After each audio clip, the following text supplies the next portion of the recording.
जिस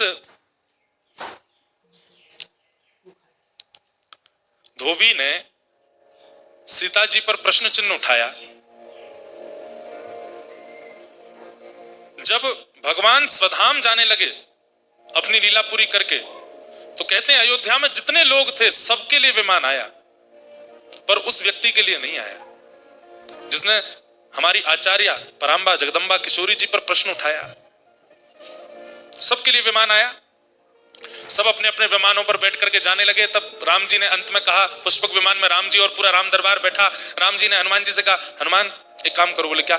जाओ देख करके बताओ कोई रह तो नहीं गया अयोध्या में? सबका विमान आ गया, सब बैठ गए ना? हनुमान जी महाराज व्यवस्था देखने गए, कोई रह तो नहीं गया, सब बैठ गए साकेत जाने के लिए।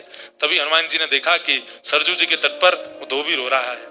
हनुमान जी, तुम क्यों रो रहे हो और तुम विमान में क्यों नहीं बैठे? बोले मेरे लिए विमान आया नहीं। अरे तो तुम्हारे लिए आया, किसी और के में बैठ जाओ। बोले मुझे कोई विमान बैठा नहीं रहा, और मैं किसी में बैठ भी जाता हूं तो विमान उड़ता नहीं है, विमान ही कहने लगता है कि ये अनधिकारी है, इसको उतारो पहले। हनुमान जी लेकर के उसको गए और ले जाकर के राम जी के सामने प्रस्तुत किया। राम जी बोले, अच्छा तुमको कोई विमान स्वीकार नहीं कर रहा? बोले नहीं। एक काम करो, तुम हमारे विमान में पुष्पक में बैठ जाओ, क्योंकि पुष्पक तो हमारी इच्छा से उड़ेगा, बैठो। राम जी ने उसको बैठा लिया। ये जल का स्वभाव, जिसको कोई स्वीकार ना करे उसको स्वीकार करना, ये जल का स्वभाव। और केवल स्वीकार नहीं करना, उसको पवित्र बनाना, उसके मैल को दूर करना, ये जल का स्वभाव। राम जी ने उसको अपने विमान में बैठाया। जैसे विमान उड़ करके सारे विमान वैकुंठ में साकेत धाम में प्रवेश करते जा रहे थे, अंत में जैसे ही पुष्पक विमान ने प्रवेश किया, वैकुंठ ने अपने द्वार बंद कर लिए। बोले नाथ, आपके विमान में छुप करके एक अनधिकारी बैठा है, पहले इसको निकालो। राम जी बोले, तुम जानते हो हम कौन है? हम साकेत पति हैं, हम वैकुंठ पति हैं। हमारी इच्छा से साकेत का निर्माण हुआ है, हमारी इच्छा से सारा भूमंडल चलता है, हमारी इच्छा है कि हम उसको लेके जाएंगे, तुम कैसे द्वार बंद कर सकते हो? बोले महाराज क्षमा करें, पर साकेत के जो नियम हैं, उन नियमों में आचार्य अवहेलना करने वाले को ये कभी नहीं प्राप्त हो सकता साकेत।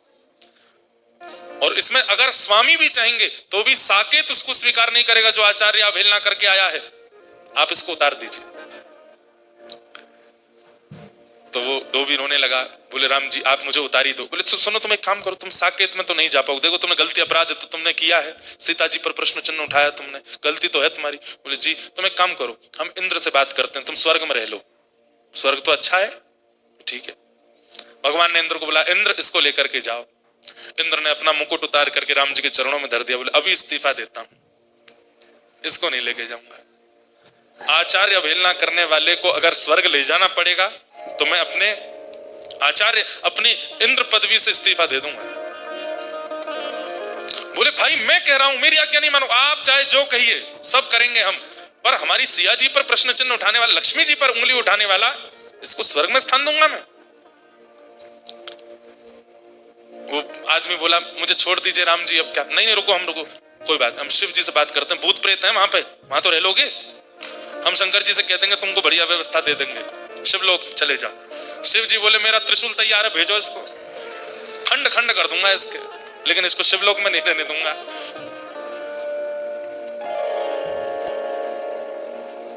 अंत में भैंसा पर बैठे हुए यमराज दिखे राम जी को, तो व्यक्ति रोने लगा। बोले अब तो यही लोक बचा है, यमलोक।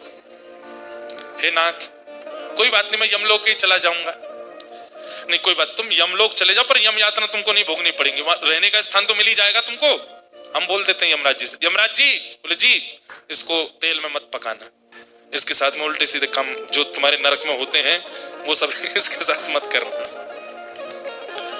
यमराज जी बोले भगवान आप चाहें जो आज्ञा कर दीजिए, मैं पापियों को ले जा सकता हूं, मैं अपराधियों को ले जा सकता हूं, पर आचार्य अवहेलना करने वाले के लिए तो शब्द ही नहीं है।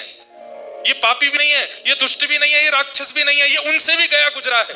सोच लीजिए जब प्रेत लोक में इसको स्थान नहीं मिल रहा तो फिर यमलोक में कैसे मिल जाएगा? मैं इसको नहीं ले जा सकता।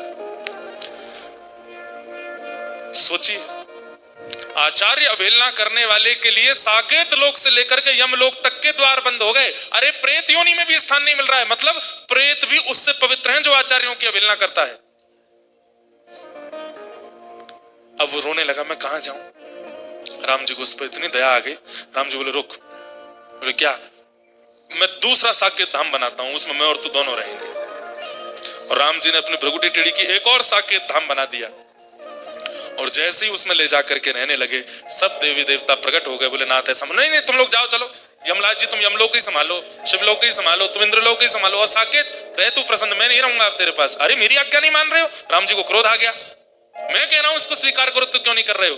बोले भगवान आप जिद कर रहे हो कि स्वीकार करो स्वीकार करो स्वीकार करो, आपने एक बार भी ये क्यों नहीं पूछा कि ऐसा ये क्या करे जिससे इसका पाप नष्ट हो? संसार में हर पाप को दूर करने का एक समाधान है। बोले बताओ क्या करे ये? बोले अगर आचार्य हमारी सीता जी अगर इसको क्षमा कर देंगे तो इसका अपराध मुक्त हो जाएगा, हम इसको स्वीकार कर लेंगे। तब सिया जी को बुलाया, वो तो राम जी से भी ज्यादा करुणामयी है। सीता जी ने उसको बालक मान के सिर पर हाथ फेरा, हृदय से लगाया और कहा ये तो मेरा वत्स है, मैं इसे क्षमा करती हूँ। जैसे ही क्षमा किया अब तो होड़ लगी।